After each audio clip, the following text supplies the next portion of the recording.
할렐루야. 오늘 말씀은 요나서 3장 1절부터 3절 말씀을 읽겠습니다. 요나서 3장 1절부터 3절까지 같이 한 목소리로 읽어보겠습니다. 시작. 여호와의 말씀이 두 번째로 요나에게 임하니라. 이르시되 일어나 저 큰 성읍 니느웨로 가서 내가 네게 명하는 바를 그들에게 선포하라 하신지라. 요나가 여호와의 말씀대로 일어나서 니느웨로 가니라. 니느웨는 사흘 동안 걸을 만큼 하나님 앞에 큰 성읍이더라. 아멘. 네, 다시스는 이상향이고 니느웨는 현실이라고 그랬습니다. 사실 그 당시에 배를 타고 가는 것은 가장 좋은 운송수단이죠. 가만히 앉아 있어도 잠을 자고 있어도 거기에다 데려다 줍니다. 걸어가는 길은 참 힘들죠. 자기가 계속해서 걷지 않으면 말을 탄다고 할지라도 계속해서 노력하지 않으면 갈 수가 없는. 그래서 아마 그 당시에는 바울도 그 항구를 중심으로 해서 배를 타고 다니면서 넓은 지역을 선교할 수가 있었을 겁니다. 그래서 상대적으로 배를 탄다고 하는 것은 굉장히 비싼 값을 치러야 되는 그런 길이었을 거예요. 이 다시스라고 하는 곳에 대한 기사가 열왕기상 10장 22절에도 나오는데, 이 솔로몬 시대에 솔로몬이 대단한 지혜와 또 영광과 리더십 뭐 이런 것들을 가지고 있으니까 세계 각 지역에서 귀한 것들이 그 예루살렘으로 오는데, 그 열왕기상 10장 22절에 보면 솔로몬의 배들이, 아마 솔로몬이 배를 띄워가지고 다시스에서 3년에 한 번씩 가져오는 게 금, 은, 상아, 원숭이, 공작 이런 것들을 싣고 왔다고 합니다. 3년에 한 번씩 그 배가 들어올 때쯤 되면은 아마 이 유대 사람들이 대단한 아마 구경거리가 됐을 거예요. 그러면서 동경을 했을 게죠. 저기 한번 가보면 좋겠다. 거기는 뭐 이렇게 좋은 것들이 많은가, 아마 그런 생각을 했을 겁니다. 이제 그 다시스로 가지를 못하고 니느웨로 가야 되는 형편이에요. 가고 싶지 않은데 또 가야만 되는 그런 기억이 있는지 모르겠습니다. 저도 어렸을 때 가만히 생각해 보니까 머리를 자르러 이발소에 가야 되는데, 그 당시는 뭐 이발소보다 집에서 머리를 깎아주는 분이 계셨어요. 좀 소아마비를 앓았는지 잘 걸어다니지 못하시는 어르신인데, 집에서 사람들이 이제 머리를 잘라주고 그 다음에 이제 얼마 이렇게 받고 그러는데, 거기 가서 머리를 자르라는 거예요, 어머니가. 그런데 더구나 돈도 안 주면서 다 얘기해 놨으니까 가서 자르라는 거예요. 가기 싫은 거예요. 나도 이발소에 가서 돈 딱 내가 내고 머리를 자르고 싶은데, 거기 가서 그분한테 머리를 자르라고 그러는데 돈을 줬는지 안 줬는지도 모르겠고 가서 말해놨으니까 자르라는데 가기 싫어요. 그러면 저보다 2살 아래 있는 동생이 나를 꼭 데리고 갔습니다. 형 가자고 그래가지고 제가 그 동생 따라서 가가지고 동생이 다 얘기를 해줘요. 그러면 그냥 이따가 머리를 자르고, 그런 기억이 있어요. 하도 가기가 싫었던 그런 기억이에요. 또 저는 시골에 살고 그 전주에서 공부도 하고 또 서울 쪽에서 이 공부를 하는데, 어느 날은 이 친척 집에 가서 밥도 얻어먹고 잠도 자야 될 때가 있어요. 그런데 어머니가 가라 그러는 거예요. 다 삼촌 집에 얘기해놨으니까, 이모 집에 얘기해놨으니까 가서 하루 이틀 거기 잘 쉬었다가 그 다음에 공부하고 그러라고. 근데 가기 싫은 거예요. 왜 가서 패기 치는 것 같아가지고. 그래도 안 갈 수가 없죠. 거기밖에 갈 데가 없는데 어디를 가겠어요. 그런 기억이 있습니다. 아마 연아가 가고 싶지는 않은데 가라고 그러니까 어쩔 수 없이 가야 되는 그런 형편. 가끔 저는 제 근래에도 회의하러 가는 거 별로 좋지가 않아요. 오늘도 지금 회의가 몇 개가 지금 계획이 돼 있어요. 근데 회의가 참 재미가 없어요. 회의를 하다 보면 회의가 와요. 그래서 그거 좀 안 하고 그냥 지나갔으면 하는데 회의할 시간들이 자꾸 돌아와요. 요새는 뭐 일을 맡고 있으니까 모이지를 못하면 그 줌으로라도 회의를 해요. 어제도 줌으로 회의를 했는데 근데 자꾸 그 회의가 즐겁지를 않고 여러 가지 현안이 있어서 거기에 대한 논의를 하고 대처를 해야 되기 때문에 왠지 그 회의에 대한 그 트라우마가 있어요. 하기 싫다. 그거 안 하고 그냥 갈 수 없나 이런 생각이 있습니다.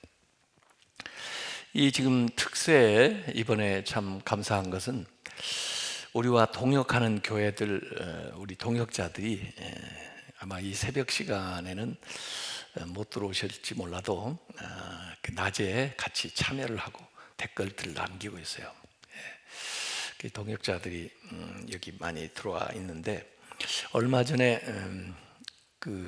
참 공부 열심히 해서 아카데믹한 학위를 받은 분이 대구의 아주 큰 교회에 또 아주 그 동안에 사역을 목사님이 잘 하시고 은퇴 원로 되시고 거기 후임자로 들어가는데 저에게 왔어요. 와서 제 인사차 또 목회에 대한 이야기를 좀 했습니다.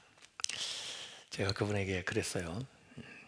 무엇보다도 진심으로 마음으로부터 원로 목사님을 존경하는 마음을 가져야 됩니다. 그리고 그 교회가 참 역사가 있는 교회인데 그 교회의 역사 전통에 대해서 자부심을 가질 뿐만 아니라 연구를 많이 하시고 가서 사역을 해야 됩니다. 목회자로서 제가 생각할 때는 세 가지가 우선 그 개척 교회 목회자로서 필요한 게 뭐냐면, 첫째는 그 교회가 위치하고 있는 지역 사회를 잘 알아야 됩니다. 어떤 분들이 살고 계시는지, 교회 나오시는 분뿐 아니라 교회 나오지 않는 그 교회가 위치하고 있는 지역 사회를 먼저 열심히 알아보십시오. 그 다음에 두 번째가 교회 역사입니다. 그 교회가 그동안에 가지고 있었던 역사의 좋은 점들을 좀 배워서 그 다음에 그거 자부심을 가질 수 있도록 교인들에게 그렇게 해야 되고, 그 다음에 마지막이 목사님에게 주신 하나님의 은사입니다. 하나님이 거기에 보내실 때 분명히 섭리가 있으실 텐데 나에게 주신 은사가 무엇인가, 그 잘할 수 있는 것을 가지고 사역을 하되 처음부터 하지 말고 점점 시간을 두고 조금씩 그렇게 개발하면서 사역을 하는 게 좋습니다. 제가 그런 얘기를 했습니다. 자기가 가는 곳을 불편하게 여기는 것만큼 어리석은 일이 없습니다. 저는 교회와 결혼했다 그런 얘기를 엊그제 했는데, 마치 이 교회와 결혼하고 이 교회 사역 자체를 즐거워하지 않으면 이 여자하고 살면서 딴 여자를 생각하는 거랑 똑같아요. 일어나지도 않을, 또 그렇게 할 수도 없는 것을 생각하면서 그곳에서 산다면 얼마나 불행하겠어요. 또 그 교인들은 얼마나 더 불행하겠어요. 자기도 모르게 그런 마음, 그런 생각을 가지고 있으면은 자기 안에 있는 불만과 분노와 원망이 설교하는 중이나 행동하는 중에 나타나게 됩니다. 그걸 교인들이 다 알게 되는 거예요. 그래서 참 나를 보내신 그곳에 하나님의 섭리가 있다, 이렇게 믿고 그걸 찾기 위해서 노력을 해야 사역을 그래도 제대로 감당할 수가 있게 되는 겁니다. 제가 중앙교회 오기 전에 이 중앙교회 청빙을 받고 제가 서울신학대학 교수로 계속 있어야 됩니까? 교회로 가야 됩니까? 일주일 동안 제가 기도원에서 기도할 때 하나님이 요한복음 21장 18절 말씀을 저에게 주셨어요. 내가 진실로 진실로 너에게 이르노니, 예수님이 베드로에게 하셨던 말씀이에요. 네가 젊어서는 스스로 띠띠고 원하는 것으로 다녔거니와 늙어서는 너의 팔을 벌리리니 남이 너에게 띠띠우고 원하지 아니하는 것으로 데려가리라, 그런 말씀이었어요. 그러니까 젊어서는 내 주도적으로 살았지만 나이 들게 되면은, 신앙이 성숙하게 되면 이끌림을 받는 삶을 살아야 된다, 그렇게 전환이 되는 거죠.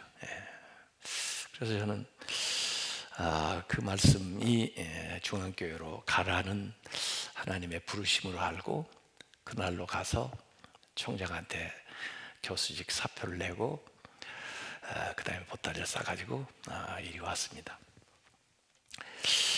근데 사실은 저는 원래 저에게 있어서의 다시스는 학교예요. 그래서 제가 미국에 유학을 갔을 때도 어떻게 하면 정말 탁월한 학자가 돼서 좋은 학생들을, 훌륭한 목회자들을 길러내는 일에 내 평생을 바칠까, 그런 생각을 하고 누구보다도 더 열심히 공부를 하려고 애를 썼습니다. 그래서 그 밴드빌트 대학에서 그래도 나름대로 공부를 잘하려고 했는데, 또 거기서도 어떻게 목회를 하게 됐어요. 그래서 그게 그렇게 어렵지는 않았지만 교회가 형성이 돼서 또 큰 미국 교회가 호스트를 해줘서 그냥 교회가 개척이 되게 됐죠. 그래서 이 교회를 개척해서 이민 목회를 하는데, 이 목회가요 참 할 일이 굉장히 많아요. 더구나 개척교회는요, 공항에 누가 온다 그러면 공항에 픽업을 나가야 되고, 그분을 모셔다가 또 우리 집에 며칠 머무르면서 집을 구해줘야 되고, 또 집을 구해서 이사를 한다면 아이들을 학교 보내드려야 되고, 또 어떤 분들은 어디 가는데 따라다니면서 통역을 해줘야 되고, 또 아프신 분들은 병원에 가서 그 가족들은 일하러 가느라고 바쁘니까 거기 앉아서 그분을 돌봐드려야 되고, 또 어떤 장사하시는 분들은 또 일손이 부족할 때는 가서 같이 장사한 일을 도와줘야 되고 그래요. 제가 그런 일을 하고 있을 때 즐겁게 물론 하려고 노력을 하는데, 한편에 항상 걱정이 있는 거예요. 공부해야 되는데, 논문 써야 되는데, 다음 주에 시험인데. 그래서 이게 정말 내 일인가?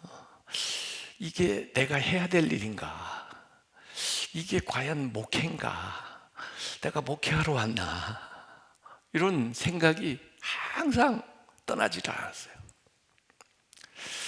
그래서 어느 때는 질문을 해본 적도 있어요. 제가 하나님한테, 하나님, 제가 이거 그 교인들 아이들 학교 라이드 해주고 이게 목회입니까?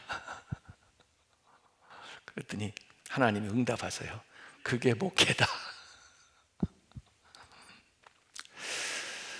어쨌든 제가 하나님의 은혜로 학위를 다 마치고 원래 목표한 것들을 끝냈으니까 한국으로 이제 그 교회를 떠나서 들어왔습니다. 좋은 목사님, 목회 전념하실 분들 모시라고 하고 또 좋은 목사님을 모시고 제가 한국에 돌아와서 이제 서울신학대학 교수가 됐는데, 그 교수를 해서 얼마간 지나다가 이 교회에 이렇게 오게 된 겁니다. 제가 교회에 올 때 제일 아쉬운 게 뭐냐면, 제가 미국에서 정말 제일 저는 뭐 미국에서뿐만이 아닌 것 같아요. 공부를 하는 과정 속에서 제일 중요하게 여겼던 것이 책을 그 자료를 구비하는 거예요. 그래서 특별히 미국에 있을 때는 구할 수 없는 중요한 자료들을 많이 돈도 없는데 정말 비용을 많이 들어가면서 그 책들을 수집을 하고, 한국에 들어오기 전에는 몇 달 동안 책을 구입할 수가 없으면 도서관에 가서 있는 자료들을 전부 카피를 해가지고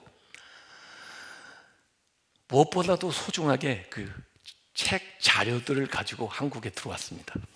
그래서 이것은 5년 내에 연구해야 될 자료, 과제, 또 이것은 10년 내에 연구해서 발표해야 될 자료 해가지고 잔뜩 하간에 그 책 자료들을 가지고 이사 다니라고 고생을 너무너무 많이 했는데, 그래도 저한테는 제일 소중한 것이 그 자료예요. 학교에서 교회로 올 때 제일 아쉬운 게 뭐냐면, 이거 연구해야 되는데 아직 이거 책도 못 썼는데 이걸 어느새 또 어떻게 이걸 하지? 그러지만 할 수 없이 제가 소장한 중요한 자료니까 교회로 가져와서 서재에다 놓았는데, 어느 날 한 10년쯤 지났을 거예요. 여기 중앙교회 와서 딱 보니까 그 10년 동안 한 번도 그 자료, 그 책을 본 적이 없는 그 책들이 그대로 책장에 있는 겁니다. 언젠가 다시 보리라, 언젠가 다시 연구하게 되리라 했는데 웬걸 여기 와 있으니까 우선 목회하는 데 바쁘고 우선 필요한 것들을 설교하는 데 바쁘니까 그 자료들을 읽을 시간이 없는 거예요. 제 마음속에, 지난 10년 동안 한 번도 이거 못 봤는데 그럼 앞으로 10년 후에는 이거 볼 것 같으냐 하는 질문이 딱 일어나요. 그래서 앞으로는 더 못 보죠. 그런데 왜 가지고 있냐 그러네요. 글쎄요, 그게 제가 미련을 못 버린 거예요. 그래서 제가 서울신학대학에 연락을 했습니다. 내가 책을 기증하고 싶다 그랬더니 도서관에 책이 많으니까 기증하고 싶은 책 리스트를 보내주시면 학교에 없는 거 자기들이 거기에 책 자료를 고르겠다고. 그리고 만약에 학교에 없는 책이 1000권 이상 되면 도서관에 한 코너를 만들어서 한기채 박사 기증도서 해서 거기다 따로 책을 모아놓겠다고. 그래서 제 리스트를 전부 만들어서 학교에 보냈더니 다행스럽게 1000권 이상이 학교에 없는 책들이 제가 가지고 있는 거예요. 그래서 제가 학교로 그걸 다 보냈습니다. 그래서 서울신학대학 도서관에 가면은 제 코너가 있을 거예요. 그러고 나니까 제 마음이 홀가분해지는 거예요. 이젠 연구 안 해도 되는구나.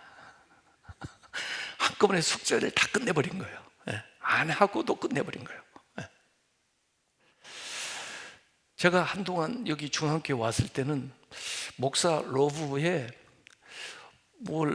그래도 박사라고 줄이 있는 로브를 입고 있었어요.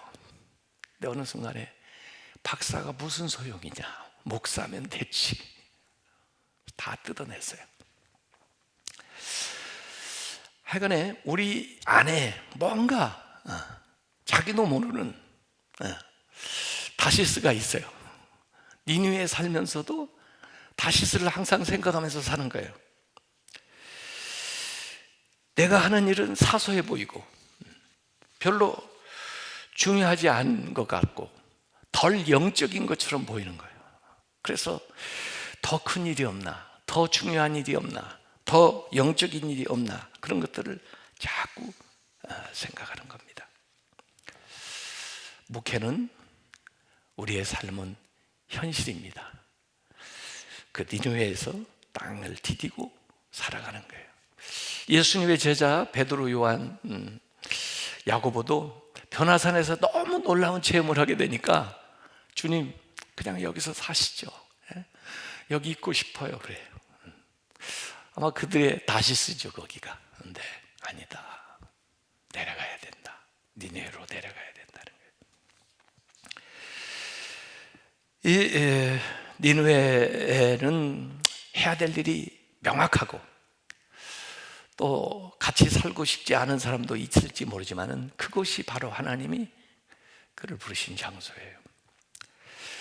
요나가 이제 3장 1절에 오면은 여호와의 말씀이 두 번째로 요나에게 임하니라. 이 두 번째라는 말이 저는 참 눈이 가더라고요. 세컨드 찬스, 두 번째 찬스가 오는 겁니다. 누구나 다 실패할 수 있고 누구나 다 잘못 생각할 수 있고 누구나 다 잘못할 수 있습니다. 근데 그것이 끝이 아니고 세컨드 찬스, 두 번째 기회를 주신다는 거, 이거 얼마나 좋아요. 이거 은혜죠. 사실 성경에 나오는 사람들 전부 보면은 단 한 번만에 잘한 사람 별로 없습니다. 모세도 처음에는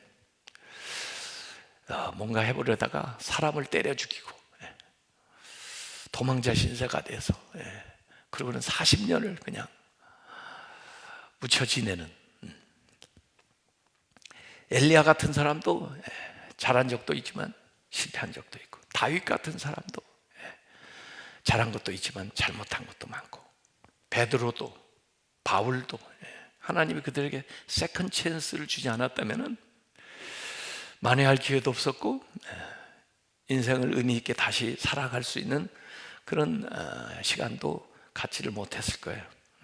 그래서 하나님은 두 번째로, 아니 또 필요하면 세 번째로, 아니 또 네 번째로 우리가 살아있는 동안에 하나님 우리에게 계속해서 기회를 주실 겁니다.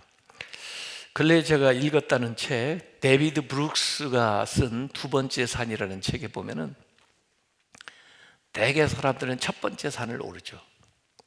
자신의 야망을 위해서, 성취를 위해서, 성공을 위해서, 권력을 위해서, 재물을 위해서 첫 번째 산을 모두 다 오릅니다. 근데 오르는 사람도 있는가 하면 오르지 못하고 골짜기로 떨어지는 사람도 있죠. 근데 그 첫 번째 산만 인생에 있는 게 아니라는 거예요. 두 번째 산, 세컨드 마운틴, 두 번째 산이 있는데 어찌 보면 첫 번째 산에 오르는 것보다 이 두 번째 산에 오르는 것이 더 귀한 일이라는 겁니다. 그 두 번째 산이 뭐냐면 사실은 부르심을 받아 살아가는 삶입니다.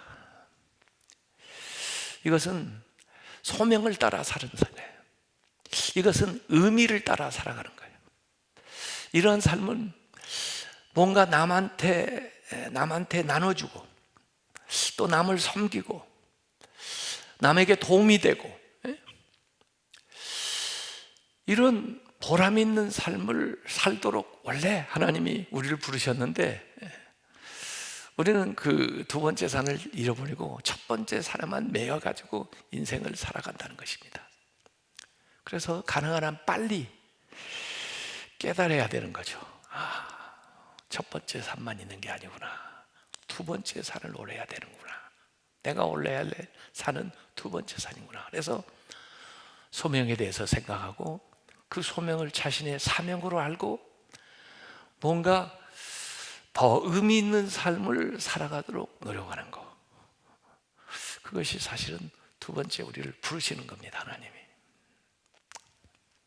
이 두 번째 말씀을 어디에서 받았을까?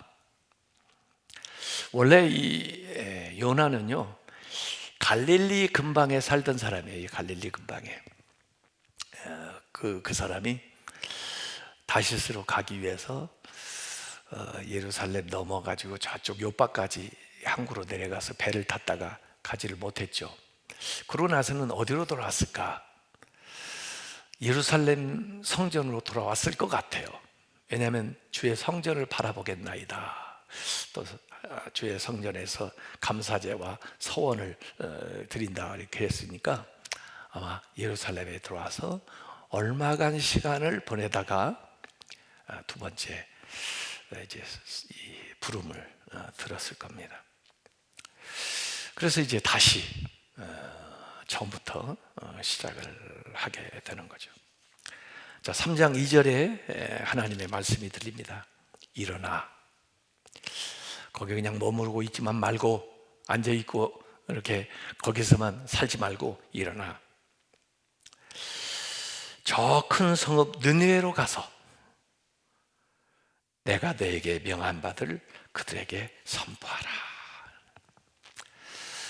사실 앞에 처음에 1장 2절에 나왔던 말씀하고 똑같은 말씀이 나와요. 일어나 가서 외치라 그랬는데 일어나 가서 선포하라, 이렇게 말씀이 나오는 거죠. 이 1장에서는 1장 3절에 뭐라고 나왔어요? 그러나 이렇게 나왔었는데 3장 3절에는 그러나가 빠져요. 요나가 여호와의 말씀대로 일어나서 느느웨로 가니라, 이렇게 나옵니다. 저는 이 말씀을 읽을 때 조금 눈물 나요.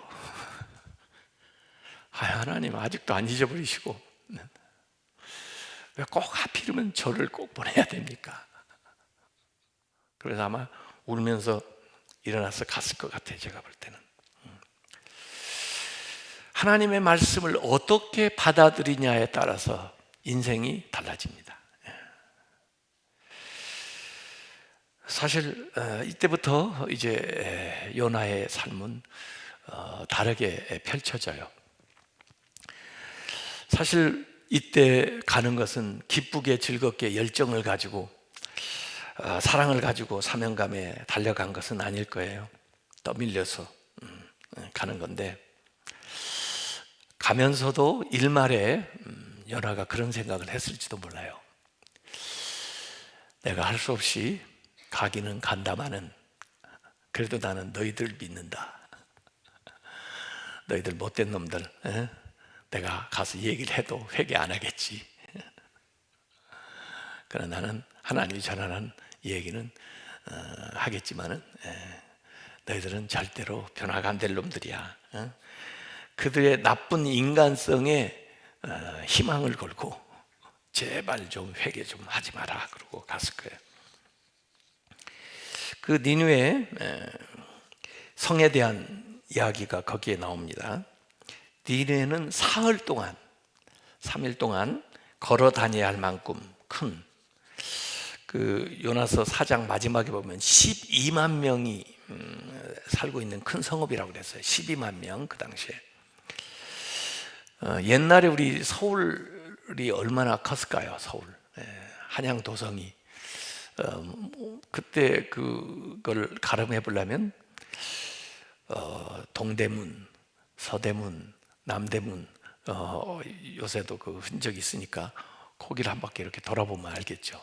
제가 볼 때는 한나절이면 돌 수 있는 그런 거리일 거예요. 근데 여기 니느웨는 사흘을 돌아야 되는, 그리고 그 당시 한 12만 명 정도가 모여 살고 있는 지역입니다. 여기에 들어가서 그 3장 4절을 오늘 읽지는 않았습니다만은 그 하루 동안 다니면서 그 사흘을 돌아야 되는데 하루 동안 다녔으니까 다 못 따라다닌 거예요. 예? 하루 동안 다니면서 외쳐 이르되, 여기 요나가 선지자이지만은 요나가 외친 메시지가 딱 여기 반절 나옵니다. 한 절도 아니고 반절 나옵니다. 여기 5단어로 딱 돼 있는 겁니다. 5단어. 40일이 지나면 니느웨가 무너지리라, 그 말하고 다녔습니다. 40일이 지나면 니느웨가 무너지리라. 40일이 지나면 니느웨가 무너지리라, 그 말만 하고 다녔습니다. 몇 초 걸릴까? 한 3초. 제가 가끔 가다가 좀 궁금한 게 있어요. 이 전철에 타거나 길을 지나가는데 예수 믿고 천당, 예수 안 믿으면 지옥, 그렇게만 하고 자꾸 다니는 사람이 있습니다. 아, 저 말씀 듣고 누가 얼마나 회개할까, 이게 좀 궁금해요. 저는요, 자기를 위해서 하는 건가, 다른 사람을 위해서 저 말을 하시는 건가, 내가 그게 궁금해요. 이 뭐 어떤 주석도 없고 해설도 없고 설교도 아니고 그냥 40일이 지나면 니느웨가 무너지리라, 40일이 지나면 니느웨가 무너지리라, 이러고만 다니는 거예요. 이 무너진다는 말이 하파크인데, 이 하파크가 뭐냐면 소돔과 고모라가 심판을 받아가지고 무너지는 거, 그때 사용된 말씀이에요. 이러고 다니면, 더구나 유대 사람이 와서 아수르에 이러고 다니면 니느웨 사람들이 보통 같으면 저 녀석 미친 거 아니야 저거? 그리고 여기 와서 야, 뭐 이런 있다고 얘기를 하고 다녀. 그리고 누가 핍박을 때리거나, 너 조용히 못해? 그러거나, 옥박 지르거나, 그럴 텐데, 또는 뭐 비웃을 텐데 전혀 의외의 반응이 나오는 겁니다. 아마 요나도 놀랐을 거예요. 이 사람들이 그걸 아주 심각하게 들은 거예요. 그리고 처음에는 요나가 말씀을 전했지만 자기들끼리 말을 전하는 겁니다.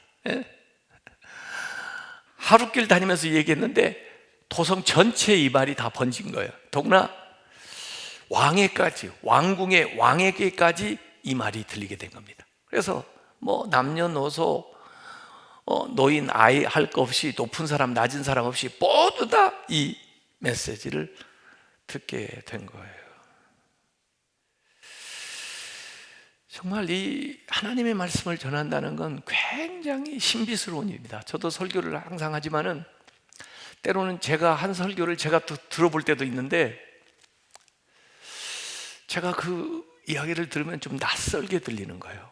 저거 내가 한 말이야? 저 내가 한 말이 아닌데 어떻게 저런 말을 하지? 그런 때가 있습니다. 설교는 이 입에서 나가는 순간 내 말이 아닙니다. 자체의 생명력을 가지고 돌아다녀요. 어디에 가서 무슨 일을 누구에게 하고 어떤 역사가 일어날지 아무도 모르는 겁니다. 하나님만 아셔요. 그래서 루터는 그런 얘기했습니다.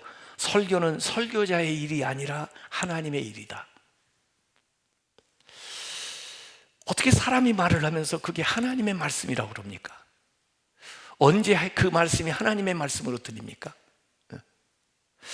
하나님이 그 말씀을 통해서 여러분에게 말씀하셔야 여러분에게 들리는 말씀이 그게 하나님 말씀이에요. 제가 하는 말이 하나님 말씀이 아니고 여러분에게 들리는 말씀이 하나님의 말씀인데, 이 내가 하는 말을 통해서 하나님이 하실 말씀을 하시는 거예요. 그게 설교예요. 그래서 놀라운 겁니다.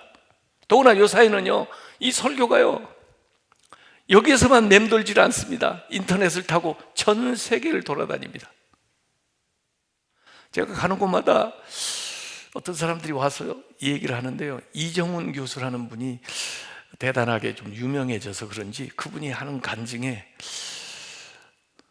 방송 설교, 한기채 목사가 설교하는 걸 듣고 자기가 회심했다, 그 간증을 하고 다녀가지고 사람들이 저만 붙들면 얘기합니다. 이종훈 교수가 방송 설교 듣고 회심했다면서요. 그래요.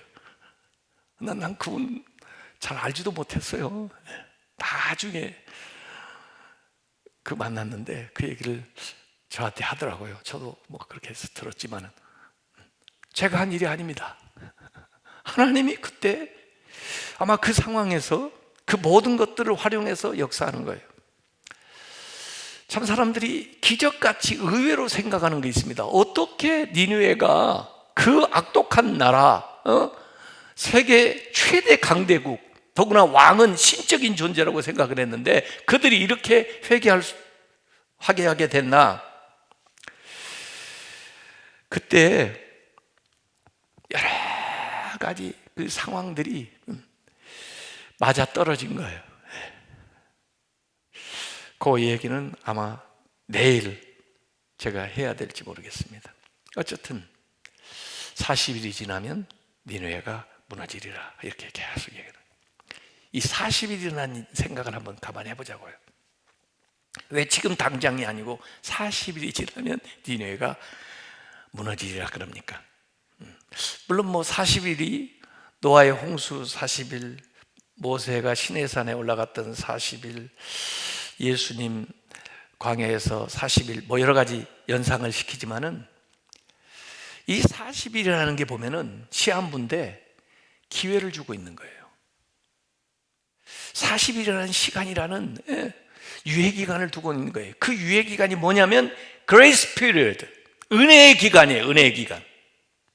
40일 준다는 거예요. 그럼 무슨 얘기예요? 회개하라는 거죠. 그냥 멸망시키려고 그랬으면 요나를 보낼 필요도 없어요. 그냥 멸망시키면 돼요. 근데 왜 요나를 보냅니까? 회개하라고. 그들에게 은혜를 주는 거죠. 긍휼을 베푸는 거죠. 사실 요나는 무너지리라 망하는 데 방점을 두었을지 몰라도 하나님의 메시지의 초점은 40일이에요. 40일 시간 준다. 40일 내에 너희들이 돌이키지 않으면 이런 결과가 온다는 겁니다. 예언은, 구약에 나오는 예언을 다 보세요. 예언은 경고의 말씀이고 그 예언은 완전히 확정된 닫혀있는 미래가 아니라 그 말씀에 어떻게 반응하느냐에 따라서 달라질 수 있는 거예요. 열려있는 예언입니다. 열려있는 미래, 그걸 우리에게 말씀을 통해서 가르쳐 주는 거예요. 이 종말론적인 메시지가 지금 선포된다는 것은 우리에게 기회예요. 우리에게 소망입니다. 막상 이제 종말이 딱 와버리면 아무 소용이 없어요. 그러나 종말론적인 메시지는 아직도 우리에게 소망이 남아있다는 거예요. 그래서 살아날 가능성이 회개, 살아날 가능성은 회개밖에 없습니다. 그래서 결국 이 특정한 장소에서 특정한 시간에 일어나는데 요나는 그곳에서 그 일들이 일어나는 것을 직접 보게 되는 거죠. 사역자의 특권이라고 하는 것은 그 일을 직접 보게 되는 겁니다. 하나님이 하시는 일을 보게 되는 거예요. 결국 니느웨 이 요나의 일생을 전체를 우리가 살펴보면은 요나는 이걸 사소하게 봤을지 몰라도 할 수 없어서 이 일을 했는지 몰라도 요나의 일생에서 가장 중차대한 사건은 40일이 지나면 니느웨 성이 무너지리라 그 말 한마디 했던 것이 그 인생에서 가장 중대한 사역이었고 일생일 때 가장 위대한 일이었습니다. 우리는 아무도 모릅니다. 어떤 것을 하나님이 그렇게 위대하게 쓸지 아무도 몰라요. 내 눈에 볼 때 사소하고 시원찮게 보이는 그 일이 결국에는 하나님이 쓰시는 가장 귀한 일이 될지 모릅니다. 어떤 것이 내 삶에서 열매로 나타날지 몰라요. 우리의 자녀들을 통해서 내 몇몇 안 되는 교인들을 통해서 그것도 10년, 20년 후에 얼마나 위대한 일로 나타날지는 아무도 모릅니다. 하나님만 아십니다. 그런 일이 니느웨에는 많이 있다는 거. 그런 일이 지금도 일어나고 있다는 거. 이것이 오늘 우리에게 주시는 말씀이죠. 우리 같이 한번 기도하겠습니다.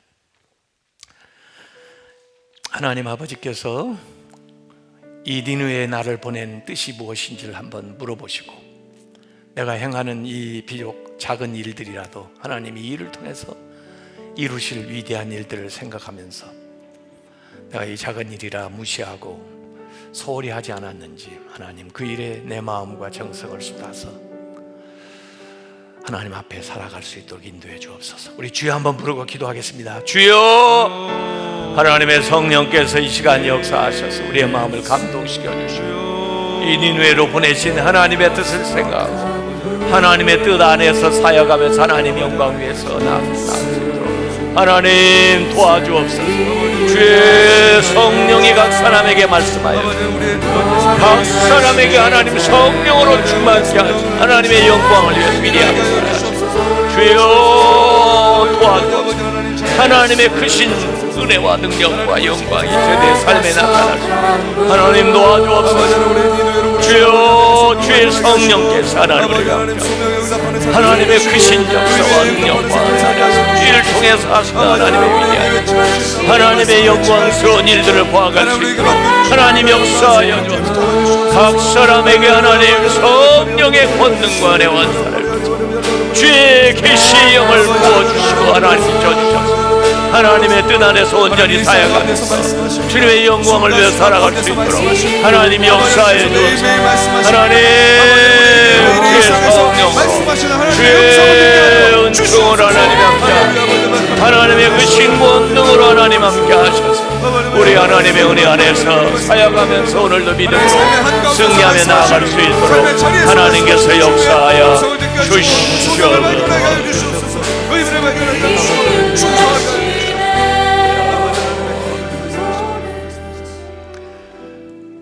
하나님 아버지, 오늘 우리가 니느웨에 하나님이 보내신 뜻을 생각하게 해주시고, 비록 우리가 행하는 일이 때로는 원하는 일이 아니고 사소해 보이고 또 이걸 통해서 무엇 하려나 작은 일처럼 보일지 모르지만 주님의 섭리를, 주님의 인도하심을 생각하면서 주 안에서 행할 수 있도록 인도하여 주시옵소서. 특별히 어려운 지역에서 사역을 감당하는 주의 종들, 동역자들을 주님께서 이 시간 격려하여 주시고 그 마음속에 주의 음성 듣게 하여 주시옵소서.